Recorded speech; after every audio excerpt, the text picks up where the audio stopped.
કશું કહેવાને આવ્યો છું, કરગરવાને નથી આવ્યો, આ બીજાઓની જેમ કાયમ અનુસરવાને નથી આવ્યો, માટે ઓ દયાના સાગર મુજને સમાવી લે, હવે તારામાં હું અહીં ડૂબવાને આવ્યો છું, તરવાને નથી આવ્યો. વાહ. મિલિંદ ગઢવી લખે છે, એક કહાણી હું કહેવાનો, એક કહાણી એ કહેશે. હા, એક મિનિટ આમાં વચ્ચે રોકું છું. હા, અને બેત બાજી ગયા એટલે વન બાય વન આવી રીતે કવિતા શેર રજૂ થતા હોય, તમને જ્યાં સમજાય ત્યાં તમે તાળી પાડી શકો છો, ન સમજાય તો અમે સારું જ બોલી છીએ એવું માનીને તમે તાળી પાડી શકો છો. વાહ. હા, એટલે આ હવે જે દોર થાય ને એમાં તમારી વાહ વાહ ઉપર કવિતાઓ હાલશે, બરાબર છે. હા, પણ ખોટી નહીં હો, થોડી સાચી. હા, મિલિંદ ગઢવી લખે છે, અમે જે આખે આજો કાર્યક્રમ કર્યો એ ઉપરથી કે એક કહાણી હું કહેવાનો, એક કહાણી એ કહેશે. એક કહાણી હું કહેવાનો, એક કહાણી એ કહેશે. વાદળ વાદળ હું કહેવાનો, પાણી પાણી એ કહેશે. અને ચોક્કસ અવધિમાં કેવું એ કઈ બચ્ચાના ખેલ નથી. જોખીતાણી હું કહેવાનું, ને સરવાણી એ કહેશે. તો આપણે તો આવડને બાવળની જાત. ક્યાં વાત હે. અરે આપણે તો આવડને બાવળની જાત કોઈ ઉગાડે એમ કદી ઉગવાનું નહીં, અને ઉગવાનું હોય તો પછી પૂછવાનું નહીં, ને પૂછવાનું હોય તો પછી ઉગવાનું નહીં. કવિ દાદ લખે છે કે તમે તાર વીણાના કે સંતૂરના તોડી શકો, પણ મયુરના ટહુકાને એમ ન તોડી શકો. તમે તાર વીણાના કે સંતૂરના તોડી શકો, પણ મયુરના ટહુકાને એમ ન તોડી શકો.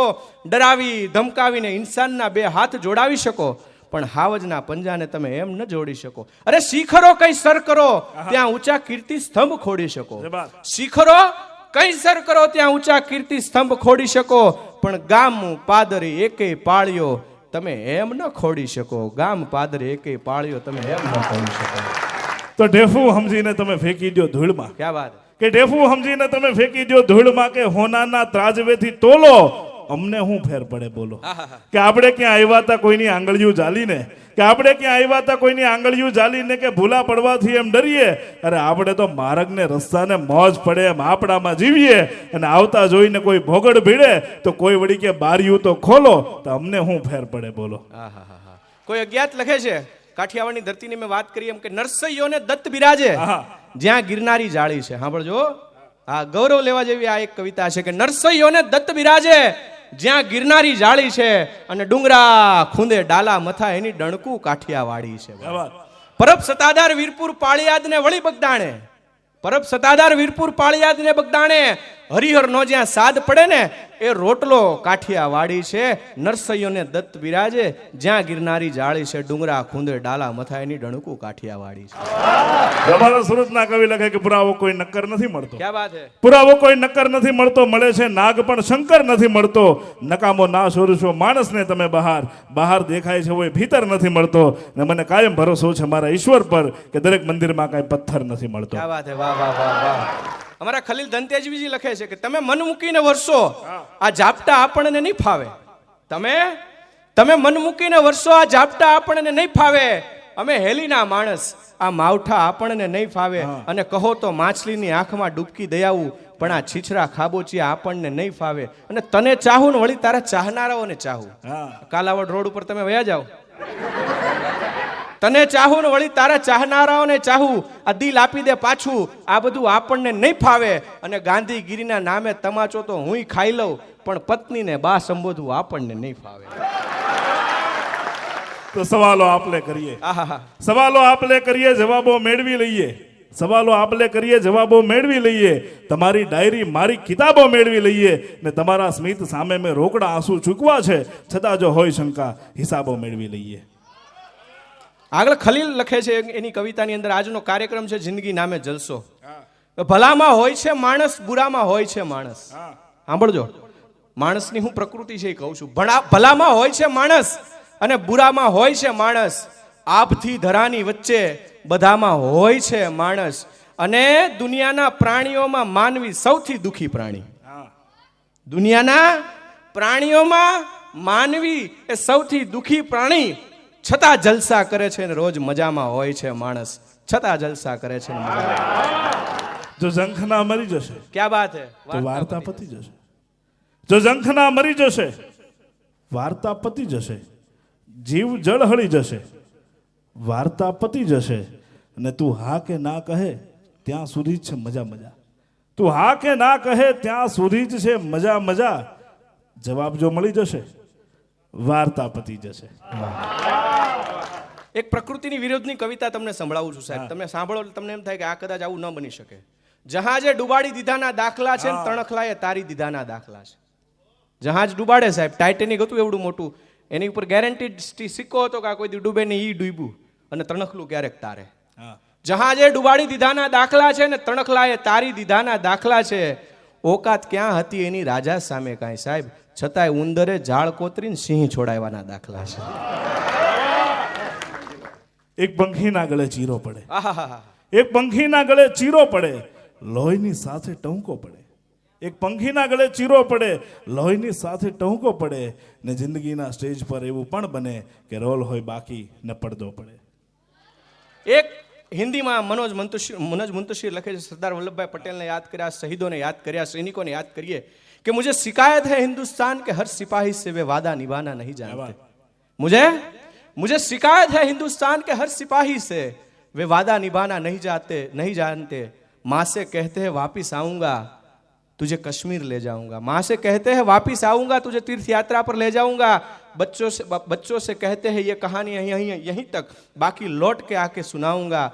बीवी से कहते हैं वापिस आऊंगा तेरे लिए पश्मीने की शॉल लाऊंगा. लेकिन जब दुश्मन का टैंक सरहद पार कर जाता है इन्हें परिवार से किया हुआ कोई वादा याद नहीं आता है, કોઈ વાદા યાદ નહીં આવતા. અને એમાં જ મનોજ મુંતશીર લખે છે કવિ સૈનિકોને શ્રદ્ધાંજલિ આપવા માટે કે खूब मेहनत बहुत मेहनत लगती है तुम्हें 52 सेकंड खड़े होने में, बहुत मेहनत लगती है 52 सेकंड खड़े होने में. कोई बर्फ हो गया बॉर्डर पर खड़े होने में, कोई बर्फ हो गया. તો ધાર્યા કરતા વહેલી થઈ ગઈ. હા હા હા, ધાર્યા કરતા વહેલી થઈ ગઈ, જાત સદંતર મેલી થઈ ગઈ. ધાર્યા કરતા વહેલી થઈ ગઈ, જાત સદંતર મેલી થઈ ગઈ, ને બે ફળિયા વચ્ચે પ્રેમ થયો તો વચ્ચેની દિવાલ ડેરી થઈ ગઈ. ને અરીસામાં એવું તે શું જોયું, અરીસામાં એવું તે શું જોયું કે જમકુ ડોસી ઘેલી થઈ ગઈ. નાઝીર સાહેબ લખે છે કે જીગરને જાગવું છે, જીગરને જાગવું છે તો આંખને મીચાઈ જવું છે. ઘણીવાર એવું હોય કે આપ કોઈ મહેફિલમાં બેઠા હોય, કોઈ આવા સુંદર મજાના કાર્યક્રમોની અંદર બેઠા હોય એટલે હૃદયને એમ હોય કે હજી બેહીએ ને જાગીએ, પણ આંખો પડી જતી હોય છે. જીગરને જાગવું છે, આંખને મીચાઈ જવું છે, ભ્રમરને ખેલવું છે પણ પુષ્પને બિડાઈ જવું છે. જીગરને જાગવું છે, આંખને મીચાઈ જવું છે, ભ્રમરને ખેલવું છે અને પુષ્પને બિડાઈ જવું છે. ભલા શું હાથ તાળીમાં જ પૂરું થશે આપણું આ જીવન, અમારે ગોતવા છે ને આપને સંતાઈ જવું છે. અને તમારે તો ધન તિમિર થઈને રૂંધવા છે પંથને નાઝીર. તમારે તો ધન તિમિર થઈને રૂંધવા છે પંથને નાઝીર. અમારે ચાંદની બની બધે પથરાઈ જવું છે. તો કોઈને આગ લાગુ છું, કોઈને નૂર લાગુ છું, કોઈને આગ લાગુ છું, કોઈને નૂર લાગુ છું. ખરેખર તો ખાલી છું છતાંય ભરપૂર લાગુ છું. અને કસોટી પર નાઝીર ફક્ત છું એ કાચનો કટકો, એ કસોટી પર નાઝીર ફક્ત છું એ કાચનો કટકો. આપની મહેરબાની કે કોઈ નૂર લાગુ છું. એ જ નાઝીર લખે છે કે તમારાથી વધુ તમે યાદગારે રંગ રાખ્યો છે. તમારાથી વધુ તમે યાદગારોએ રંગ રાખ્યો છે, નહીં શશી કરતા વધારે સીતમે રંગ રાખ્યો છે. તમારાથી વધુ તમે યાદગારે રંગ રાખ્યો છે, અહીં શશી કરતા વધારે સીતમે રંગ રાખ્યો છે. અને બે પંક્તિઓ સાથે મારી જાતને તમે જોડજો કે આ મહેફિલ છોડી અને ચાલ્યું જવું હવે અઘરું છે નાઝીર. આ મહેફિલ છોડીને હવે ચાલ્યું જવું એ અઘરું છે નાઝીર. અહીં આવો એમ કહીને બોલાવનારે રંગ રાખ્યો છે. આંખોમાં રહે છે નીર જેવી છે, આંખોમાં રહે છે નીર જેવી છે, શાયરીના રુધિર જેવી છે. આંખોમાં રહે છે નીર જેવી છે, શાયરીના રુધિર જેવી છે. આમ છે મીઠી ખીર જેવી છે અને આમ ટીક્કા પનીર જેવી છે. ને પ્રશ્ન એનો નથી સમજાતો, કે પ્રશ્ન એનો નથી ઉકેલાતો, છોકરી કાશ્મીર જેવી છે. હા તારો પ્રેમ. એ જ ખલીલ ધનતેજવી સાહેબ આગળ લખે છે કે અમે અમારી રીતો પ્રમાણે અમારી રાતો અજવાળી છે. અમે અમારી રીતો પ્રમાણે અમારી રાતો અજવાળી છે. તમે ઘરે દીવા કર્યા, અમે અમારી જાત સળગાવી છે. અમે અમારી રીતો પ્રમાણે અમારી રાતોને અજવાળી છે. તમે ઘરે દીવા કર્યા, અમે જાત સળગાવી છે. દર તહેવારે જીદે ચડતી ઈચ્છાઓ પંપાળી છે. મનની ભીતર હોળી સળગે પણ ચહેરા ઉપર દિવાળે છે. અને છાંયે બેસી અસ્ત ઉદયની લિજ્જત ના સમજાયું મને. ઘણા છાંયે બેઠા હોય ને આપણને તડકાની સલાહ દેતા હોય. છાંયે બેસી અને અસ્ત ઉદયની લિજ્જત નો સમજાયું મને. માથે આખો સૂરજ લઈ અને સાંજ બપોરે ગાળી છે. આમ તો કેટલીય ડાળીઓ જાતે નમીતી ખલીલ. આમ તો કેટલીય ડાળીઓ જાતે નમીતી ખલીલ, પણ અમે જે ડાળીએથી ફૂલ તોડ્યું ને એ સૌથી ઊંચી ડાળી છે. રાજકોટના કવિ લખે કે અમૃત છું બે હોઠ એઠા કરી શકું છું, કે અમૃત છું બે હોઠ એઠા કરી શકું છું, અરે ઘાયલ છું તો ધારું તો પાળિયા બેઠા કરી શકું છું. કવિ દાદ લખે છે કે શબ્દ એક શોધો ને સંહિતા નીકળે. હા, શબ્દ એક શોધો ને સંહિતા નીકળે, કૂવો જ્યાં ખોદો ત્યાં આખી સરિતા નીકળે, અને સાવ અલગ તાસીર છે મારા ભારત દેશની કે અહીંયા મહાભારત વાવો ને ગીતા નીકળે. મહાભારત વાવો ને ગીતા નીકળે. અને હજી જનક જેવા આવીને જો હળને હાકે તો આ ધરતીમાંથી સીતા નીકળે. અને હજી ક્યાંક ક્યાંક ધબકે છે લક્ષ્મણની લક્ષ્મણ રેખાઓ કે જ્યાંથી કેટલાય રાવણો બીતા નીકળે, કે આ ધરતીમાંથી હજી સીતા નીકળે ને રાવણો બીતા નીકળે. સાહેબ આમ તો આ નગર સાવ અજાણ્યું છે દાદ, આમ તો આ નગર સાવ અજાણ્યું છે દાદ, પણ શેરીએ કેટલાય ઓળખીતા નીકળે. અધીરો છે ઈશ્વર તને બધું આપવા માટે, અધીરો છે ઈશ્વર તને બધું આપવા માટે, પણ તું જ ચમચી લઈને ઊભો છે દરિયો માંગવા માટે. કોઈ અજ્ઞાત લખે છે અને આ કવિતાથી આપણા કાર્યક્રમને વિરામ આપીએ. અંતિમ કવિતા હું અવારનવાર કહેતો હોઉં છું કે અરમાન જિંદગીના પૂરા થાય તોય ઘણું છે. જીવનમાં કેટલું જોઈને કેટલું કરવું અને કેટલાથી સંતોષ પામવો ને એની કવિતા છે. મન ભરીને એકવાર અંતે સાંભળી લેજો સાહેબ. અરમાન જિંદગીના પૂરા થાય તોય ઘણું છે, અને બે ચાર જીવનમાં જો હારા કામ થાય ને તોય ઘણું છે સાહેબ. અરમાન જિંદગીના પૂરા થાય તોય ઘણું છે, બે ચાર જો જીવનમાં હારા કામ થાય તોય ઘણું છે. અને મુશ્કેલ જિંદગાની એની એજ તો મજા છે. મુશ્કેલ જિંદગાની એની એજ તો મજા છે કે જીગરથી જો એનો જામ જીરવાય તો ઘણું છે. અને લવલેશ મોતનો ડર હવે મુજને ન સતાવે, લવલેશ મોતનો ડર મુજને ન સતાવે, બસ ઇજ્જતનું કફન ઓઢીને મરાય તોય ઘણું છે. અને વધુ નથી અભડકો હવે આ જીવનમાં, બસ આવી મહેફિલમાં ક્યાંક અમારી ખોટ વર્તાય તોય ઘણું છે.